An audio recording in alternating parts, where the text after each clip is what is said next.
నిరుద్యోగ మిత్రులకి అందరికీ నమస్కారం.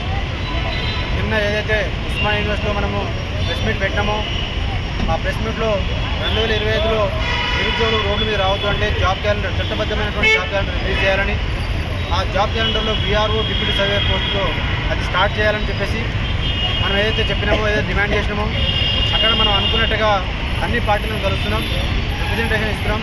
ముఖ్యంగా గాంధీ భవన్లో వచ్చి ఇప్పుడు మహేష్ కుమార్ గౌడ్ గారిని మేము కలవడం జరిగింది. ఇక్కడ నుంచి మేము చాలా క్లియర్గా చెప్పినాం, సార్ మా వెనకాల ఎలాంటి రాజకీయ కోణం లేదు, మీరు 2025లో కూడా ఉద్యోగాలు ఇవ్వకపోతే నిరుద్యోగ యువత చాలా తీవ్రంగా నష్టపోతారు. మీరు ఒక్క పోస్ట్ వేస్తారా, అసలే ఉద్యోగం వేయరా, ఏ శాఖలో ఎన్ని పోస్టులు ఉన్నాయి అది రిలీజ్ చేస్తే అసలు మీరు వేయాలనుకుంటున్నారా లేదా, సో మా క్లారిటీ వస్తే మేము దాని ప్రకారంగా మేము మెంటల్గా ప్రిపేర్ అవుతాం. అంతేగాని మీరు ఉద్యోగాలు ఇవ్వకుండా ఈ ఎలక్షన్ కోడనో ఇంకోటనో అని చెప్పేసి దీన్ని తాస్తారం చేస్తే మాత్రం మేము రాబోయే రోజుల్లో మేము ఏం చేయాలన్నా కూడా మనం చేయగలుగుతాం, చేస్తామని చెప్పేసి మా కార్యాచరణ కూడా మేము చెప్పడం జరిగింది. వాళ్ళు కూడా ఈ యొక్క విషయాన్ని గవర్నమెంట్ దృష్టికి తీసుకుపోతామని చెప్పేసి ఒక మెమరాండం కూడా తయారు చేస్తామని చెప్పేసి చెప్పడం జరిగింది.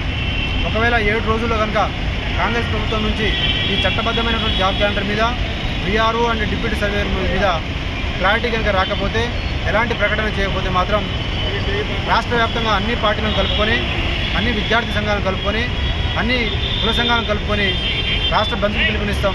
ప్రతి జిల్లాలో ర్యాలీలు చేస్తాం, ప్రతి జిల్లాలో నిరసన కార్యక్రమాలు చేస్తాం. అక్కడి నుంచి నిరుద్యోగుల మహాధరణ కూడా మేము ఉస్మానియా యూనివర్సిటీ వేదికగా పెట్టాల్సిన పరిస్థితి వస్తుందని చెప్పేసి చెప్పడం జరిగింది. కాబట్టి ఇక మీద గవర్నమెంట్ మా యొక్క సమస్యను జటిలం కాకుండా, తాస్తారం చేయకుండా, జాబ్ క్యాలెండర్ మాకు ఎలాంటి ఎస్సీ వర్గీకరణతో సంబంధం లేకుండా, ఎలక్షన్ కోడ్తో సంబంధం లేకుండా మాకు జాబ్ క్యాలెండర్, చట్టబద్ధమైన జాబ్ క్యాలెండర్ రిలీజ్ చేయకపోతే మాత్రం తీవ్రంగా నష్టపోతారు. తీవ్రమైనటువంటి మా సైడ్ నుంచి తీవ్రంగా మీకు గవర్నమెంట్కి ఇబ్బంది ఉంటుందని చెప్పేసి నేను గాంధీ భవన్ వేదికగా నేను ప్రభుత్వాన్ని కూడా ఒక విన్నపం చేస్తున్నా. జై తెలంగాణ, జై తెలంగాణ, జై తెలంగాణ, జై తెలంగాణ, జై తెలంగాణ, జై హింద్. నిరుద్యోగుల ఐక్యత, నిరుద్యోగుల ఐక్యత, నిరుద్యోగుల ఐక్యత.